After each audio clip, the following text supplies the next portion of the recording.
honored to be here, and I can't make direct eye contact with Miss Jade because it's kind of like a big deal to me. You know, like published authors. Okay, I did it. It's great, actually. I love the eye contact. We have published authors speaking tonight. We've got like people who know their stuff. We have like people have doctor in front of their name. That's pretty cool. But I am a firm proponent of like everybody has a message and something to share with others. So why not me? Let's just do this thing. So my name is Natalie Barnett. I'm an embodiment coach and certified nutrition coach. And embodiment just means I help people to get the information from here to here, where we can actually like access it and use it, so that like there's a difference between knowing something and knowing something. You know what I mean? So I really like sustainability. Is like one of my number one, I guess, driving forces. Is that we can all do crazy things, right, for a little bit of time, but especially when it comes to nutrition and your health. But to really create a sustainable plan that you will stick with, repeatable behaviors, that is something that you know that kind of you fall into a place within yourself where I've got this. It's not even so much of a thought anymore, it's who you are. So I love using somatic techniques because to me that it gets you into your body. So the breath work, I do a lot of tapping. You've heard of emotional freedom techniques. It's just so good. Meditation, amazing.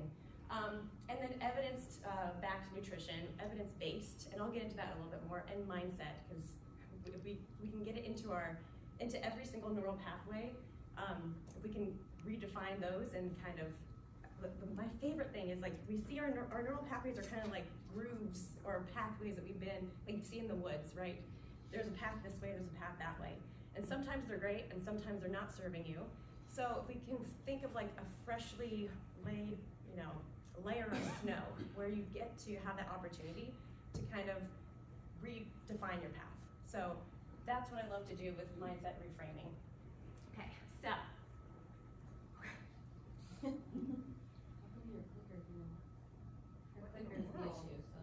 It worked when we tested it. Yep. Oh, there we go. 2 fingers. Okay. All right. Hi there. This is me. I live in Williamsburg, Virginia. I grew up in Northern Virginia. I went to Virginia Tech. Go Hokies.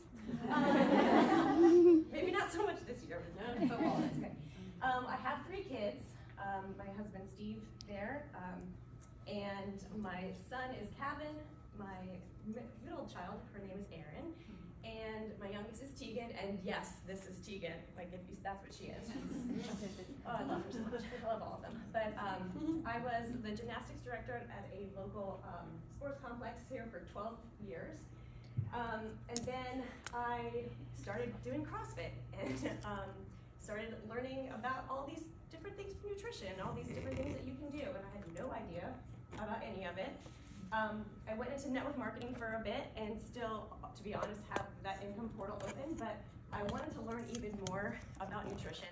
So I became a certified nutrition coach through Precision Nutrition, and that then turned into a behavior change specialist, to macro-based coaching, and now I just can't stop learning, you guys. I love it so much. And then, so I'm an Enneagram 2, if you know anything about Enneagram. I'm a helper. But I also have a strong 3-wing, so I'm a really ambitious helper.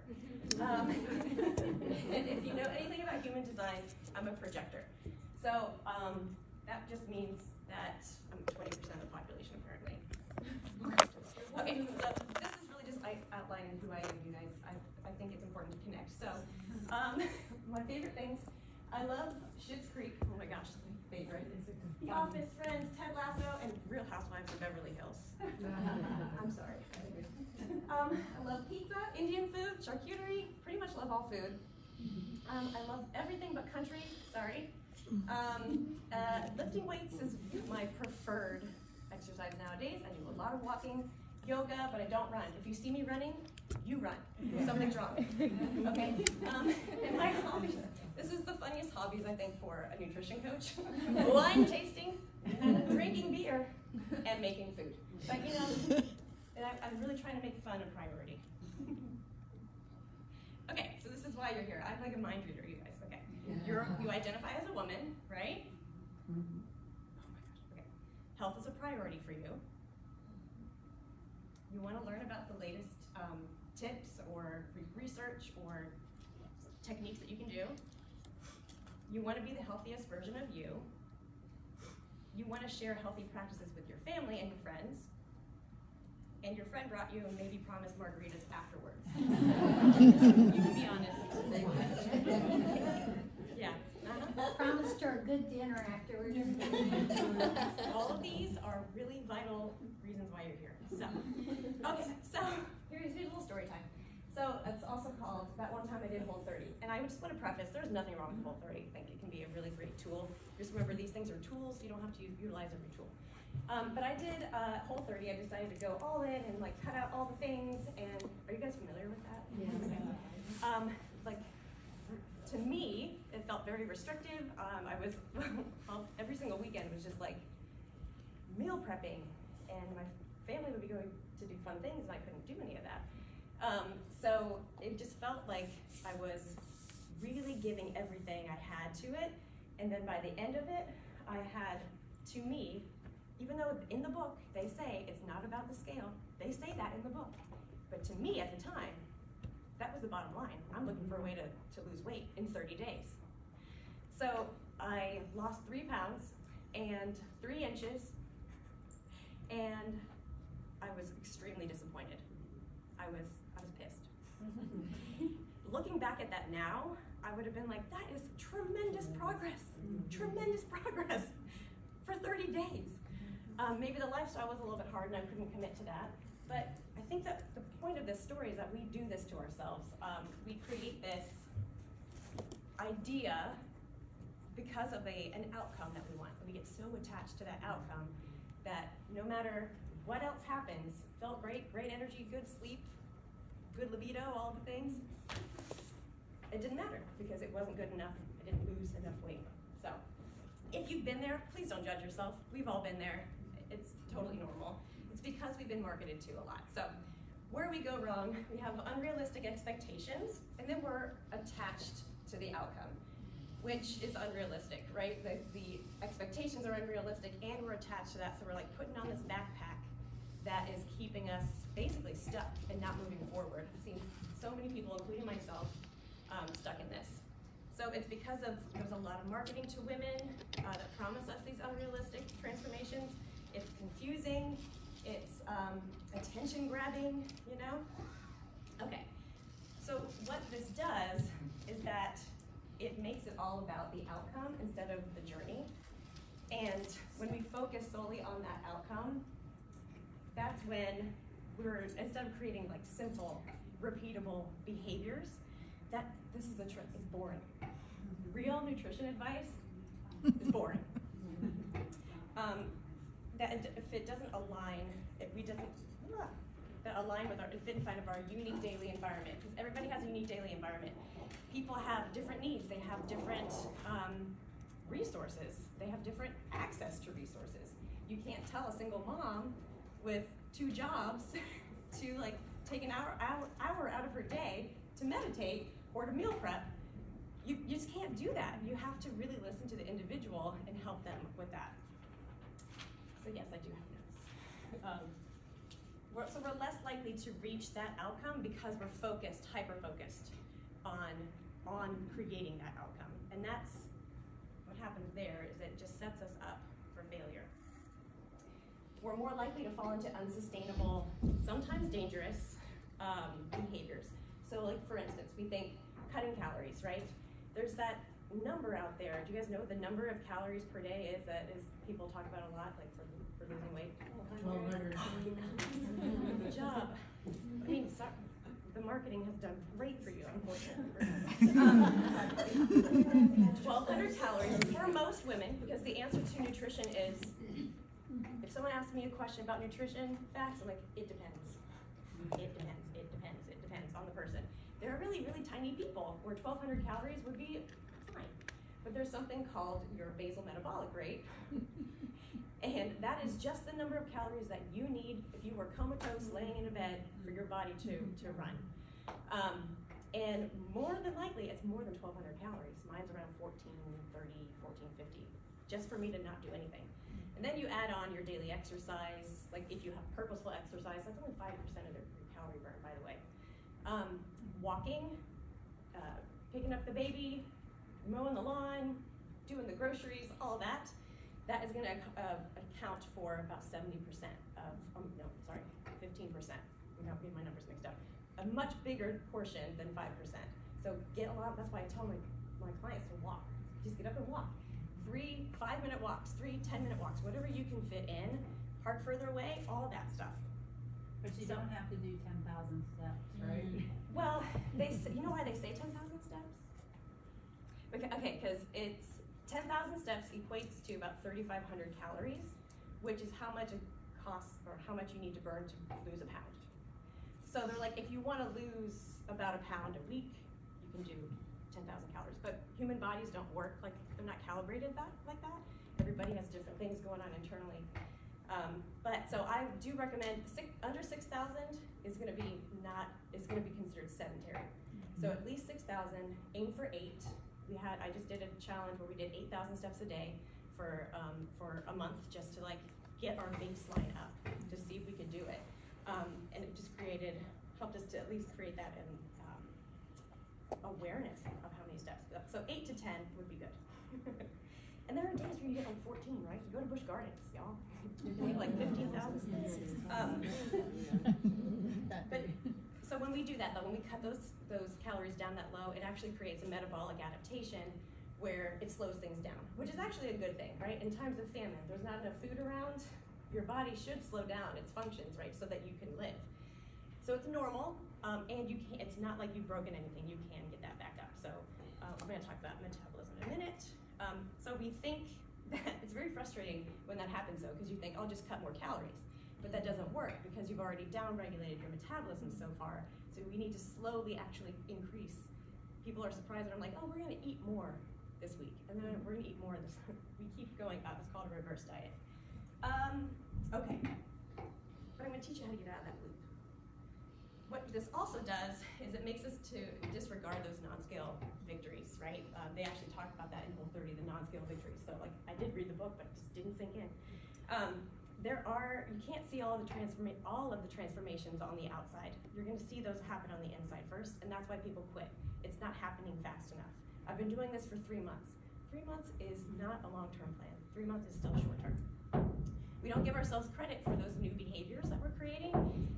When we have to get ourselves out of our comfort zone to add those steps, to get up 5 minutes early to get that 5-minute walk in. You can do this with 5-minute actions. We don't give ourselves credit for that new identity that we're embodying. Like, I might have looked at something completely different yesterday, but now for this new mindset, I'm choosing new behaviors because I'm looking at it at a different way. And yeah, that good energy, that good sleep, the libido being good. That's all good stuff, you guys, right? We need to give ourselves credit for that. Okay, this also perpetuates the all or nothing mentality. This is where we are either on the diet or off the diet. I think we've all we've all done that. Or the diet starts tomorrow, the diet starts on Monday, that kind of stuff. Thinking that, oh, I just really need to get back to those healthy habits. We think in extremes because extremes are easy to understand.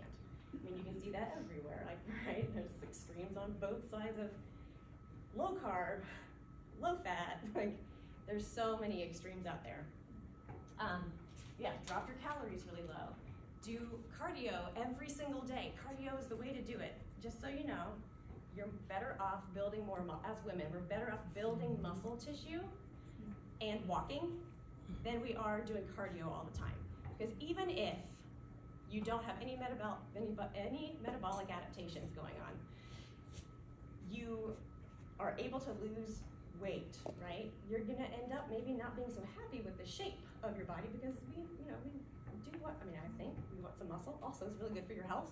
Also, it creates, when you have muscle on your body, you're absorbing all of the, it gives a place for the glucose to go, like, right? You put it in your muscles so they can use it instead of being stored in other areas of your body. So anyway, sorry, I can go on and on about that. Yeah, okay.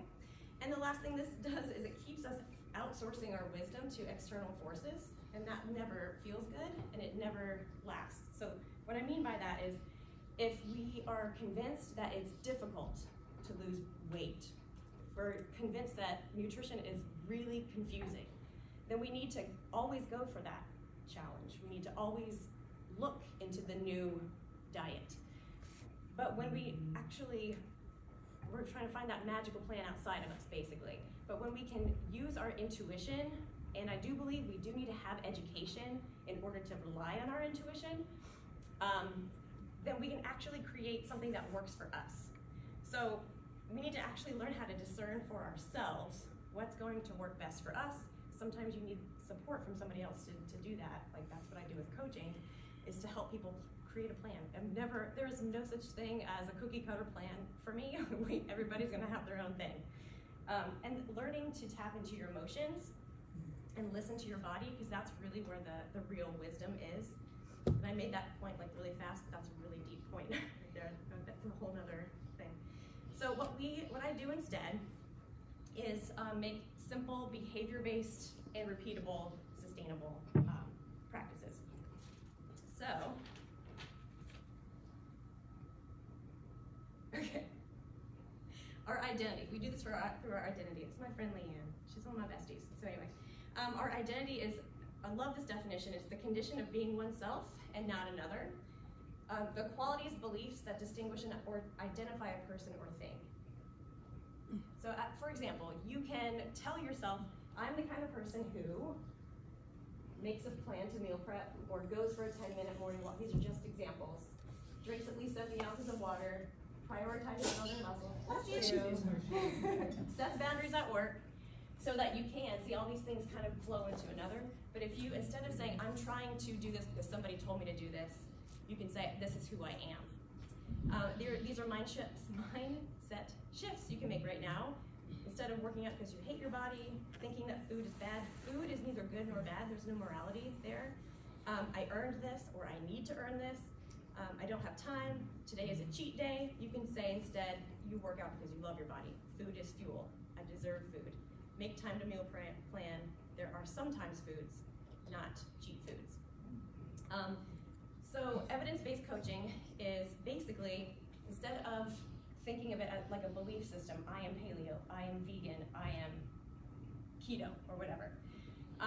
We're gonna look at the scientific method, but not just that.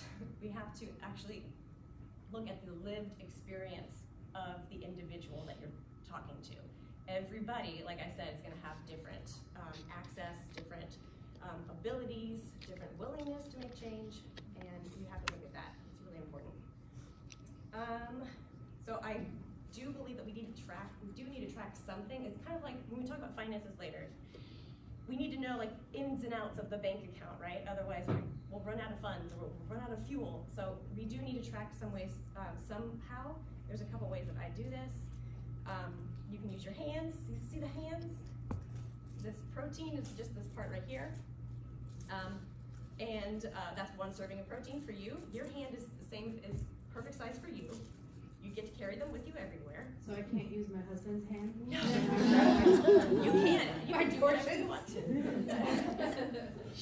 Your fats are your thumb. Your leafy greens are your fist, and starchy carbs are your cup. Just imagine like a handful of rice. When you eat this way, you can kind of see, like, list out the proteins you like. Like, what proteins do you like? Chicken, salmon, tofu, whatever. What kind of healthy fats do you like? What kind of greens do you like? And that can be just anything non-starchy. So I like broccoli, I like cauliflower, and then starchy carbs would be like your sweet potatoes, rice, quinoa, pasta. And then you can always find something that you like. You can always make a meal that you like and have the right portions of it for your body. You can do it through MyFitnessPal. This is a really, to me it's simpler because I don't have to look at my hands. But for some people it feels really restrictive. So you can totally do this on MyFitnessPal as well. And I can always come back or send this out if you want to. Or intuitive eating. This would be some things like eating slowly or just feeling your body's signals. Eating to about 80% full. Chewing your food well. Matching your energy intake to your energy output. So when you're training for a marathon, you're not going to be cutting calories for a very long time. You're actually going to be in a surplus of calories for a very long time, because that's what your body needs for that energy. So you can kind of gauge that. But again, it's easier to have intuitive eating when you have some education behind it. So your metabolism is chemical processes that sustain life. It's how your body converts food to energy so that we can function. And the time that how long it takes your body to process that energy, that's your metabolic rate. Okay. I know, gosh, 4 minutes. Okay. Fueling your body. Okay. I like to look at that when people, raise your hand if you feel like tracking food is like restrictive. It's okay. First thing first, yeah, okay, yes, don't like it. Okay, I want you to think of it in terms of it's a tool, for a while, maybe, if this feels right to you.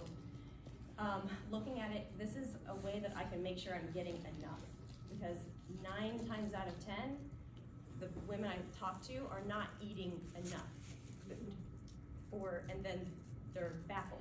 So we will start to actually increase calories over the time. And you don't have to use it forever. My goal for everybody is to get to intuitive eating eventually, and there's times for everything, in my opinion. But this is a good, like, maybe you can screenshot that or take a picture of it just to see. I always start people in that maintenance range. I want you to be fueled. I want you to feel really good. I want you to focus on the behaviors and focus on how your body feels. There are people that want me to put them into a caloric deficit right off the bat, and I won't. What are the numbers under that? Oh, 12 to 14? That would be good to know. You're gonna take your weight and multiply it by that number. And that's how many calories you're gonna need. So right here you can find out just by doing that. Sorry, that would have been a good explanation. So you take your weight in pounds, multiply it by 12 to 14 if you're lightly active.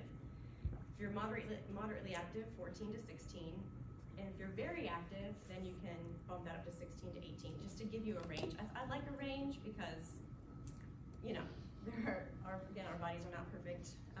We're not perfectly calibrated. Things are going to change based on your needs. So when you find out how many calories you need to maintain your weight, and then you find out how many calories you're taking in right now, doesn't have to be exact, then you can analyze the difference between those. You'll see, am I in a deficit right now? Am I eating in maintenance, or am I eating a surplus of calories? No, there's no judgment there, because that is going to be, if you have goals, that's going to be really important information to tell your coach so that they can help you to move on to the next by using science, not feelings, and you know, all that. Other metrics that I use for women is that don't involve your scale. There is a time and place for a scale. The scale, just FYI, the scale is your body, the gravity that your body imposes on that object. It doesn't tell you anything about your muscle mass, lean muscle mass. Doesn't tell you how much, you know, your body fat or bones, or if you ate a meal, there's actual food in your stomach. How much water weight you have. It doesn't tell you any of that. It just tells you how much gravity you're imposing right now. So just remember that. It is something you can gauge. If you are looking at your weight, I would do 2 measurements of weight every week and average those out. But I look at body measurements, blood work, other medical tests. I'm not a doctor, but I work, will translate that to me. Athletic performance, are you getting stronger? Are you getting faster? Are your weights going up in the gym? Is your time getting faster if you're running? How your clothes fit, photos are my favorite actually. Recovery, are you feeling like after a hard workout the next day you can actually move? Like you feel like, maybe not after a marathon, that's a whole different thing. Sleep, how are you sleeping? How is your mood and well-being, confidence, consistency? If you're not able to be consistent, we might need to look at your plan a little bit. But I ask all these things every week. It's not just weight loss for me. And then, I want to say finally, but who knows with me. Make it enjoyable. You're just more likely to stick with something if it's enjoyable. And kind of teach yourself to distinguish between this being challenging because it's new, and it's but it's something I want to get better at, or this is totally not aligned with me and I cannot do it. So give yourself some time and really listen. Again, not here, but like sit with it and let, you know, if it's in your heart space or in your gut, wherever you feel it, and just be really open with your coach when you do that. Choose exercise that you like. If you're like brand new, find something you like and just do that. Do that thing. Go for walks and make it social. Make it networking. Eat healthy, less processed foods. Okay, real quick on processed foods. Broccoli cut up in a bag is processed food. Is that bad? No, it's broccoli. So there's a continuum on everything. The continuum for processed and less processed food. Just you want to bump it up. What can you see in your diet that you can make a little bit less processed? I don't demonize processed foods. Make meals at home when you can. Get the family involved if you can. Get the community involved. I have a client that they make meals and they swap them every week. So you make one big meal and you get 5 because the whole community goes into planning. Remind yourself of your deep why. Why are you committing to this behavior change? And sometimes I'll use the word devoted instead of commitment because commitment can feel very like binding or I'm committed. It can also feel freeing, but everybody has different feelings with words. But devoted, why are you devoted to this new change? What's the ripple effect? Where is this gonna ripple out from you to your kids, to the next generation, to your neighborhood, your community, that sort of thing. Okay, so the bottom line is create a lifestyle where you're not attached to the outcome. Instead, create one where you prioritize the daily behaviors that make that outcome inevitable.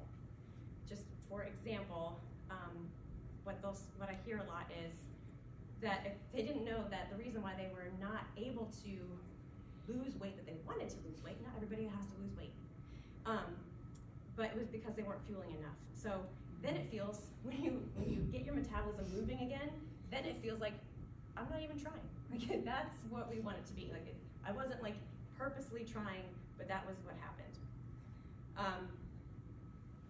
So individually based, focus on what's important to that person in front of you. It doesn't have to be what's important to the person next to you, all of that. So I really, make sure that we're focusing on our individual needs. And I do have a free starter guide if you guys want to learn a little bit more about metabolism. I go deeper into it in this freebie here. This is how you can reach me. That's a QR code to get that emailed to you. But it goes a little deeper into that if you want to know a little bit more about nutritional phases and how we go into phases and out of phases. We should not be dieting all year round. Diet should last between 6 to 18 at the most. I don't even ever do that to my clients. Ooh, that would be awful. 6 to 12 weeks tops for me. And then we go into other phases to help you to actually keep that metabolism moving.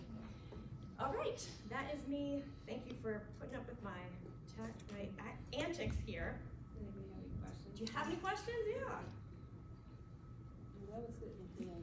Oh, thank you. Thanks. Because one last thing I wanted to say is that, we've been saying, like, our life is happening. If we're always focused on that outcome and like, I always want to get better in something, right? There's always something I want to get better at. But life is in these in-between moments too, like when the kids are playing or when I'm bored or whatever, that is our actual life. So we shouldn't be so attached to again, I think it was Terry that's like, it puts you into this mode here and just create that perspective. So thank you guys. I appreciated what you said about trying to reframe and be positive about some of it. And somebody had told me, like, sometimes when we have, like, we're feeling like something is a chore, to reframe it and say, I get to do that. Yes. And so when Yes. you're actually eating well for yourself, I get to do that. I get to eat good food. I get to do those things. Or if you're doing some activity, I'm lucky I can do this activity. Not everybody can do this activity. So I appreciated what you said about it. Thank you. Yeah, that's a good reframe right there. I think another good point that you kind of talked about towards the beginning was the racing to get to the outcome. And I think so often, especially for women, that is like our thing. Like Terry was mentioning at the beginning, we're 10 steps ahead of what I have to do to get, mark off my list, my checklist, whatever the case may be, and I, for one, am very guilty of that. And so thinking about not racing towards the end result, but enjoying the journey and realizing that there's value in that too is so important. So not even really related to just your health journey, but your journey overall. Exactly. Yeah, absolutely.